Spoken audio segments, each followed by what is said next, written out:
So we'll go over stance. So Brian, give me just like a regular orthodox or whatever. You can just face me. So let's go this way. Okay. So if he's in a standard orthodox stance, so say don't even worry about what foot forward he has. Whatever stance I'm comfortable in, if I'm doing a left lead, okay, if we're mirrored here, if my foot, opposite foot forward, or like a reflection, this is what I would call it, same foot forward, this would be like a reflection, okay? When I'm in this stance, when we're in a reflection here, what did I say about the square stance? What's bad about it? Right? Right, balance, okay? So, we don't have tails, right? If we had tails, we could fight like this. Because that'd be like, a tripod, right? So, when we're in this stance, one of the main things that we want to do with our front foot, and this is also something that's super important about when I switch to here, okay? When I do this not only protects everything for me, but it puts my front foot exactly where I want it to go, okay?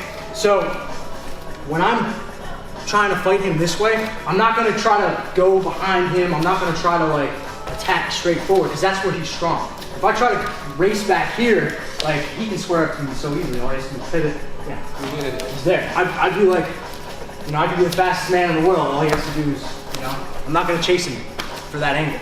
Okay, so what I want to do is I step this leg through. Okay, I want this part of my body to penetrate his base. I want to enter in on him to where he's square, where he no longer has balance, okay? Because like I said, he doesn't have a tail, okay? So the weight in this leg, him being able to shift his weight to his back leg is what keeps him from going off balance, okay? And it's also what protects him when attacks come from this angle, or any angle, really. That's that slip. You sit back, roll your head, right? Okay? All that depends on me shifting my weight to my back leg. Okay? So, if I enter in this way and he shifts his weight, I come in, boom. Now he's really off balance. All I have to do is drive forward. Okay? He starts to lose his entire base. He's gonna have to switch leads, move around. He's gonna have to do the stuff that he's not comfortable doing. Okay? And that's another thing that everybody doesn't want to switch leads. Understand the stances, understand the footwork, and there are no leads. Okay?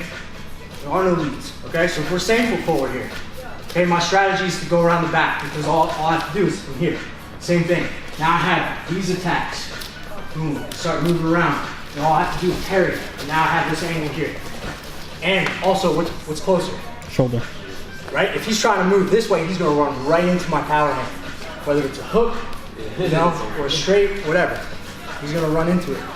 Okay, and I'm not worried about it. And this is something that's a common like stupid thing that boxers talk about all the time is, my dominant hand has to be my backhand because that's where my power, my knockout's gonna come from. It's like, no, man. All I'm focused on is making my weapons hit him at the pinnacle moment of angle.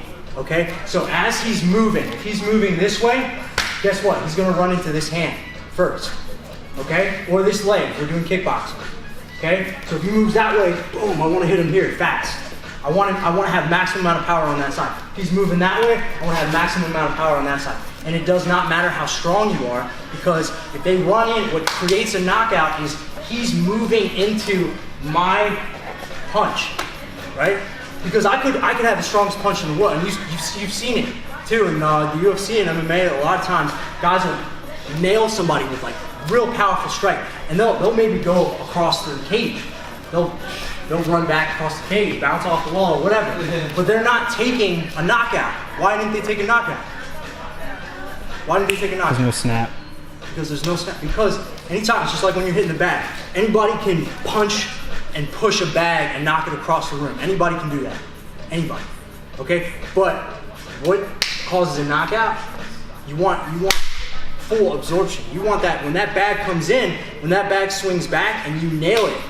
Okay, if that was a person, that's a knockout. That does the most amount of damage because there's nowhere for that bag to go. It's going into your hand, right?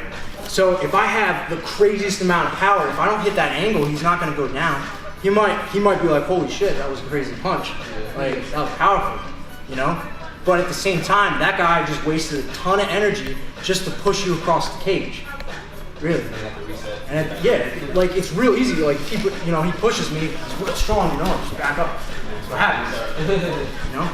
But if I'm out here and I can nail him right here, or anything here, he has nowhere to brace. So as my momentum, as my power, as my energy enters his body here, okay, he has nothing to immediately brace off of.